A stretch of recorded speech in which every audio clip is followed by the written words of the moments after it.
Welcome to Modern Aikidoist Podcast. My sincere thanks to listeners and those who have liked, subscribed, and commented. Your interest is noticed and deeply appreciated. I'd like to express my humble thanks and appreciation for all the great comments I've received, particularly recently. As my audience has grown, it is very clear that there are very experienced and sophisticated people listening. Thank you very much for the compliments about the podcast. Now on with the show. This episode is on a topic I've been thinking on for some time. It has taken me a while to assemble my many thoughts in a way which puts the crucial points together. There is a lot to break down when it comes to organizations, so settle in and prepare yourself for some sobering perspective. Let me start by saying that I have a lot of experience with groups of all sizes. I've either experienced political turmoil of just about any kind you can imagine, or seen it play out firsthand. I'm not talking about a handful of groups and organizations here. I'm talking easily several dozen or more.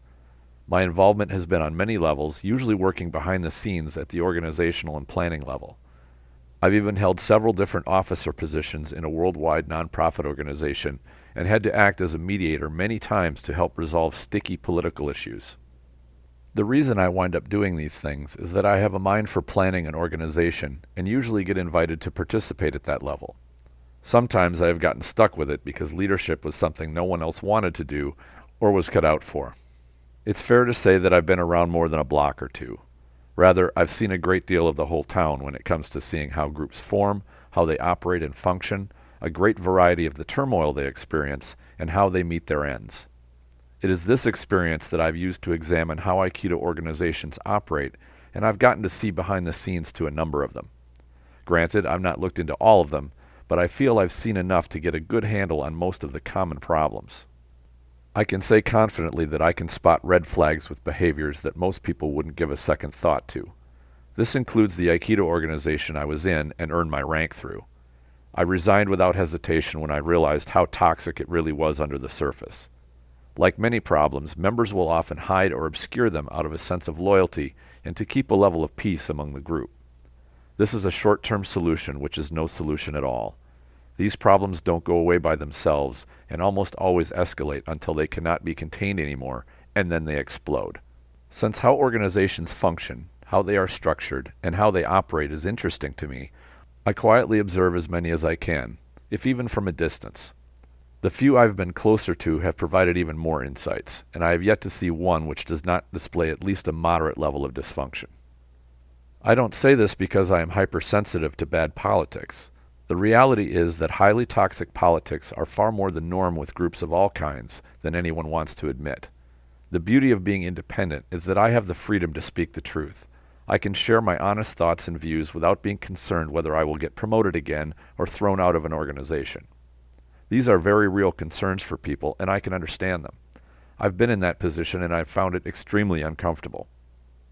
I refuse to cover for someone's bad behavior. Having separated myself from these situations, I can tell you it is far more liberating than you probably imagine. In fact, it's the best thing to ever happen to my Aikido, and I don't make that statement lightly. Seriously, it gave me freedom to make my Aikido far better than it ever was. My seniors were talented, and I had things to learn from them, but branching out and working with outside instructors and influences from other Aikido and other arts was incredibly productive. To be fair, my former Shihan encouraged this anyway, so it's not like I was locked up in his basement or anything. However, I did feel palpable pressure against implementing new things that I discovered without his prior approval. This was out of respect, and respect is a good thing. Given that I only saw him twice a year, that was a pretty severe bottleneck. Even when we would meet, there was very little time, if any, for me to share what I had learned in order to get his approval. The few things I was able to present met with his approval, but the process was much slower than I prefer. I like attacking innovation and making progress in a timely fashion. Doing so provides good energy and momentum. Slogging through a bureaucracy drives me crazy, as I realize just how counterproductive it is. It throws cold water on the fire of passion and interest. This is what organizations tend to do by their very nature, and it is what organizations tend to be, rigid and unresponsive. The world is constantly changing and evolving. An individual can adapt and change very quickly if he has a mind to, and a small group can do so as well. The reason is that it is possible for a few people to arrive at an agreement quickly and take action without a lot of meetings, arguing, and overhead. They don't require approval or permission to set their plans, make changes, take action, and get results. The bigger an organization gets, the more people and agendas come into play. Why? Because of human nature. People want to know what is going on, and more importantly, give their input and grant their permission. Failing to do so makes them feel uninvolved, and that is totally understandable. If you are part of a group and they make a decision without asking you, you would feel hurt. I know I have when it's happened to me. It's worse when a group takes action without involving their leader, who is not only hurt, but he also has the power to punish those who left him out of the process. Here is where we get into leadership models. Leadership is a method. Many leaders falsely believe that their job is to command, guide, and lead by making all the decisions themselves. Their team is like arms and legs, who they command to move at their will. An arm or a leg would never deem to move all on its own without the head having issued the command. One of the biggest innovations in leadership came about after World War I. The Prussian military tradition always used the kind of leadership I just described. The German army was built on this Prussian tradition. That leadership model was what you would envision military chain of command working like. The general issues a command that his army shall attack. Then the colonel elaborates on where the offensive is going to happen. The major commands his troops to attack a specific region. Then the captain tells his smaller force which town or such to attack. The lieutenant provides details for his squads on exactly how to attack the target he was provided, and so forth down to the sergeants and corporals. World War I proved that this method was clumsy and did not provide the invaluable feedback up the chain of command. That was, when experienced leaders of all levels in the field came across an opportunity, they were not able to capitalize on them. Their experience and insights were largely wasted because they were not given any latitude on how to do their job. To use a modern term, they were being micromanaged. The general staff of the German army recognized this and designed an entirely new way of approaching leadership. They merely provided a goal for the particular division, company, or unit and gave the leaders permission to use all their creativity to achieve it. Then they got out of their way. The only thing that mattered was the result, which was measured by a scale of their success. They knew that unit commanders cared about the lives of their men and their precious equipment and would make the best decisions possible to achieve victory while risking the fewest lives. This approach worked brilliantly, and it was so successful that other armies adopted it once they realized how well it worked. For this leadership model to work, leaders have to give up a great deal of their control. This takes discipline, trust, and most of all, letting go of your own ego and the desire to micromanage. Of course, those junior leaders you hand control to must be well-trained and capable of accomplishing the tasks that you give them. That is your responsibility as a leader, to adequately prepare them through the training you put them through. You must build them up to be ready to do this. If you can never let go of your ego and admit that they are ready, the fallback will be to constantly tell them exactly what to do. At that point, you have fallen back to the old model of leadership, which works poorly. The crucial factor is trust. Take a look at the leadership model in your dojo or organization. What is the level of trust there? What level of creativity and imagination exists with your instructors? It may not be obvious, and it can be difficult to tell. I can usually tell pretty quickly. Here are some things to look for. How often are you shown new things from outside sources? These may be techniques from other arts or instructors outside your organization or dojo. How often do the way you do techniques get changed in any significant ways? These improvements should happen on a regular basis. Beware of the ego trap of thinking that what you are shown is so good that it doesn't need any improvements. The minute someone makes you believe that the techniques they show are perfect or cannot be done better, they are probably being held captive by their own ego. Are you shown different variations of a technique, or are you shown the one and only true way to do it? How often have the test criteria changed or evolved? How often have you heard vague or confusing answers to straightforward questions? How often do you see Q tests administered by someone below Shihan level? Shihan is usually the head of an organization. How often do you see newer black belts and respected seniors guiding classes or teaching at all? How often do you see instructors building up students as opposed to tearing them down? How often have you seen an instructor treat a junior instructor more like an equal than an inferior?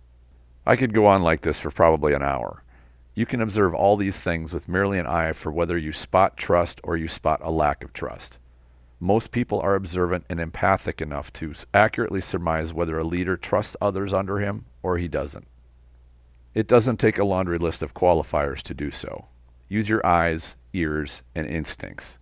You will come up with your own list of examples why you feel your instructor or seniors trust your judgment, or they don't.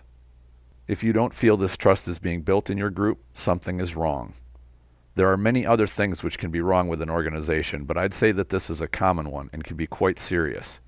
Even if it's not, having trust issues will negatively affect your group's culture. The group will not achieve its potential, and its students will always feel inhibited. Chances are, students will be easily drawn into quitting their training because they find the experience unsatisfying. It is my observation that martial arts dojos and organizations believe that promoting students quickly is what creates satisfaction, and they are partially right. They focus on making sure people get promoted on schedule so they can keep the students' interest and attention. I've seen many students get frustrated when they feel they should be promoted and they don't get scheduled to test.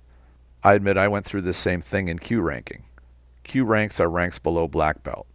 It wasn't really that I felt I wanted the next belt as much as I felt I must be doing something wrong that my testing was not forthcoming. Let me explain that. I took my training quite seriously. I wasn't there to while away time or get exercise. I really wanted to learn Aikido and I wanted to be good at it. I still do. When my testing dates came and went without hearing about being scheduled, I figured I must be missing something or that I was being a bad student. I fell into the mind trap of my testing, although not because of my own selfishness or desire to wear a darker colored belt. I also found later that my instructor never lacked any faith in my abilities. He just didn't prioritize testing and often let test dates slip through the cracks. Fortunately, I was able to keep my frustrations in check with what appeared to be my lack of progress and stay focused on making my Aikido as good as it could be. But I admit I did question my efforts because of it, and it was frustrating. I was frustrated in myself, not in my instructor. That's just the Q ranks. These frustrations don't hold a candle to what goes on with Udansha ranks, which are all the black belt ranks. The politics behind Udansha ranks are more often than not downright appalling. Attaining Shodan or black belt is a very special event, and I think it is helpful for a martial artist.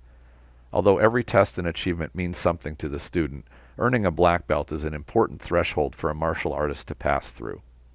Of course, you can be extremely competent and have no official rank or belt color whatsoever, but granting someone the achievement gives them the approval of their skills, both for themselves and for others to see. Human beings are social creatures, and these gestures are not merely cosmetic. There is a reason humans have their rituals, and they do mean something.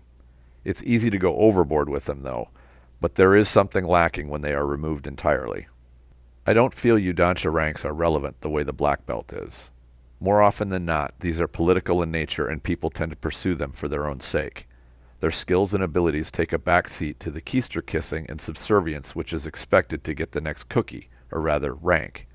In essence, this is how the old-school micromanaging leadership model is cemented into place, through political maneuvering. Do what Shihan says or you won't get promoted. Don't act independently or show your own initiative or your promotion may be in jeopardy. It's all about control and has nothing whatsoever to do with the student's skill in Aikido. I feel Udansha ranks are far more detrimental than they are productive to the art. At most, I can see a case for Nidan and Sandan, which is second and third degree black belt ranks, but even those are often fraught with poor politics. Seeing lesser deserving students promoted ahead of you can cause unnecessary political strife and jealousy. I'm sure everyone has seen this play out. Are Udansha ranks helpful or necessary to develop martial arts skills? I submit that the answer is no. It starts the mind down a bad path which many are tempted to go because that's the structure presented to them.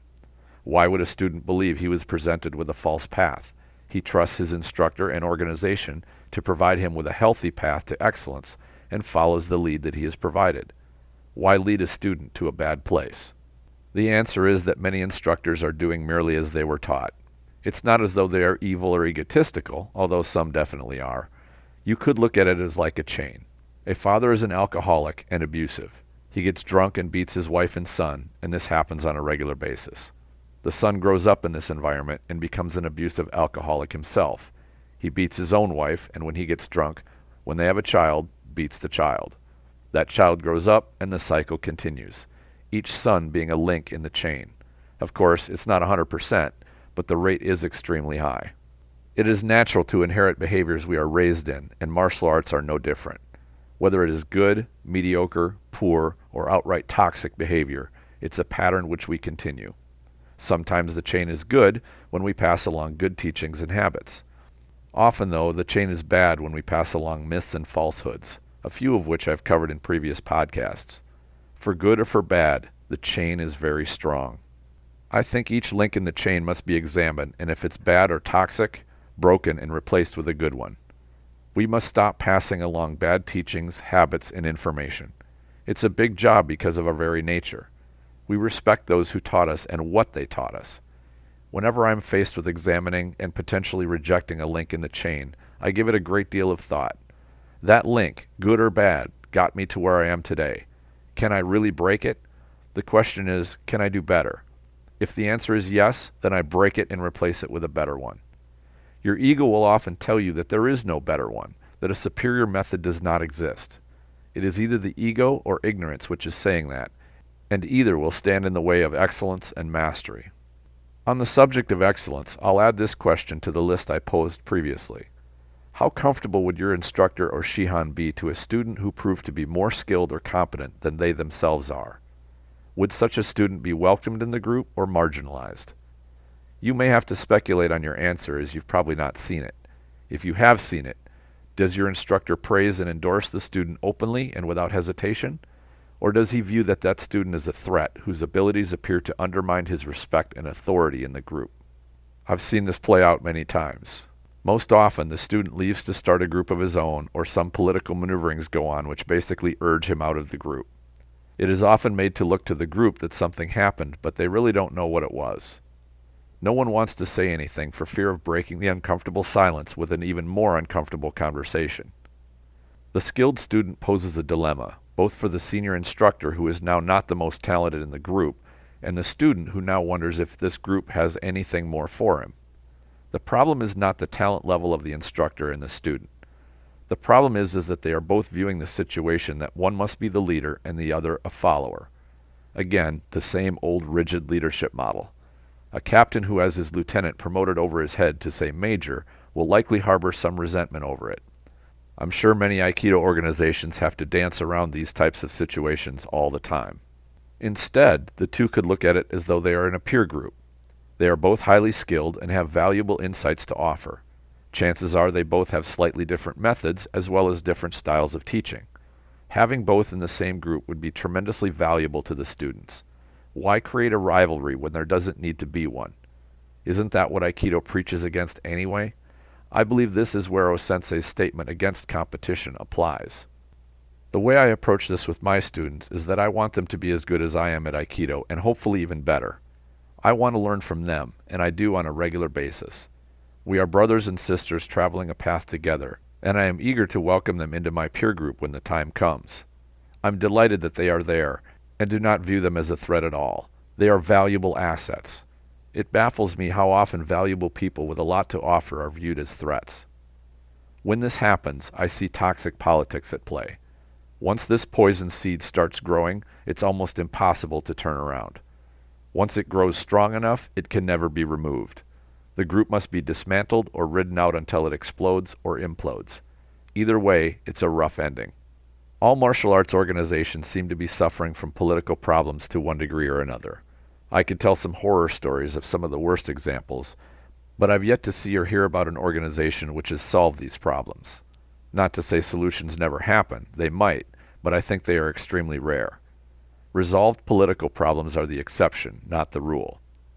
The standard is for an organization to have a shelf life.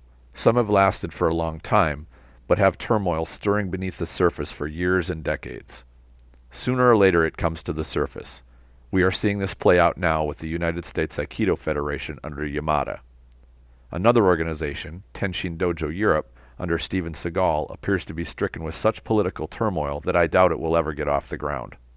Let me be clear here. I'm not saying that organizations would function properly if it weren't for the poor behavior of the leadership. Of course, poor character can be an issue. What I am suggesting is that it is the very structure of organizations which is dysfunctional. The power people wield tends to corrupt even those with good character. An organization can be led by good and non-corrupt people and still not be adaptable or flexible. It can also be stricken with bad politics at lower levels, which creates all kinds of issues. I believe the typical organization model we are all used to is outdated and its failures and weaknesses obvious, just like the old military model, which was largely abandoned in favor of a new one. At this point in Aikido and the martial arts, we have not yet adopted a new model and seen it perform. If you measure a group by its performance, such as how the German army did by actually fighting a war, then how would an Aikido organization measure its success? Would it be by how many students it attracted? No. Any group can have large numbers, but turn out students who lack skill. In fact, the larger the organization is, the harder it is to ensure quality. Do you go to McDonald's for the highest quality food? Of course not. Martial arts are the same way. Would you measure the success of an organization by how many high-level Yudansha are in it? No. I could call up a bunch of people and tell them I will give them an 8th degree black belt, and my guess is I wouldn't have to call around long before I got 20 or more. Would that mean my organization produced skillful practitioners? Nope. It just meant that I could spread around certificates and put up a facade with nothing behind it. Given that Aikido lacks tangible or objective measurements of skill, I could not even assemble highly skilled instructors and have them spend a few years training high-quality students to have them go start winning tournaments and showing how great their Aikido is. That's how it's done in other martial arts which have some kind of showcase venue for their art. Aikido has no such showcase venue. The result is that the art itself is almost entirely political in nature. Is this good for the art and its evolution, or has it allowed Aikido to languish and decay? I think the answer is the latter. As much as Aikido people tend to decry competition, the lack of real testing of their skills has let the art decay to the point it is today. Shihan and senior level instructors are at the top of the list of those responsible for building Aikido into the future. It is their leadership which guides all of their students. How can students be expected to go outside and around their leadership? I submit to you that they can't, not while they are part of that group. What happens when they depart and break out on their own? Do they keep the same chain, or do they remove the weak and bad links to make a stronger one? It seems to me they often repeat the same mistakes over again. A new organization is started, and before too long it suffers from the same types of turmoil that the old one did. That turmoil rides on the most revered aspect of martial arts, tradition. Is there a better way? Yes, there is. I believe a more open source model is preferred. Open source is a collaborative approach where ideas are fleshed out and put forth, with the best ideas coming to the top. An example of this is Linux operating system. Linux dominates the world of networking because it works far better than anything else, yet it is decentralized. This has baffled old school people who believe that rigid leadership is the only way to produce remarkable results. If I were to organize a group, I would abandon Yudansha rank entirely. I believe Yudansha rank invites political turmoil and does not serve enough practical purpose to justify all the bad things that tend to come with it. Is a hierarchy of senior practitioners necessary? What exact purpose do these ranks serve other than to feed the ego and build prestige? When these get built up too much, people become corrupted and their motives get tainted. There must be a better way to have one's skills and contributions endorsed without risking the dangers of jealousy and overinflated egos. Perhaps simplifying by having only a black belt rank and then sometime later a teaching certificate would be the way to go. That is simple, elegant, and provides a document should someone wish to start their own school. Such an approach would keep the politics to a minimum, in my opinion. The world is advancing and finding better ways. Innovation is appearing in all areas. We must do the same. Aikido won't benefit from the same old model. It needs a new one. After World War I, the standard for how warfare was done was that the armies would dig trenches and fire back and forth from them for weeks, months, or even years. The Germans said, "Well, that sucks," and went back to the drawing board. They examined everything. Advances in technology helped a bit, but what really made the difference was in how they examined and overhauled their leadership model, tactics, equipment, and methods. The innovations they came up with revolutionized warfare and took huge strides forward in terms of effectiveness. Can you tell me what innovations have revolutionized Aikido and the way it was taught since Sensei's passing? Have we been doing it pretty much the same old way for 50 years now? The Japanese culture is particularly staunch about tradition and does not warm up to change very easily, as it is viewed as disrespectful to their seniors. This attitude prohibits innovation. In my opinion, it's about time for such innovations. In fact, I believe they are long overdue. Unfortunately, organizations are the last place you're going to see such innovations come from. It's not purely for lack of interest. I believe organizations couldn't innovate it if they earnestly tried. Politics would stand in the way, as well as a lack of flexibility and creativity created by their very structure. What do you think? Please share your ideas in the comments if you're watching this on YouTube or BitChute, or go to the Facebook group Aikido the Martial Side and post a comment. The Spirit Aikido Online program is now live. Subscribers get access to video training and mentoring to techniques and training methods that I've adopted from other martial arts to make my Aikido more practical. There is a link in the description section. I invite you to check it out. I always enjoy hearing from listeners of the show, whether through comments or questions. Thank you all for sharing your interest. Enjoy your training.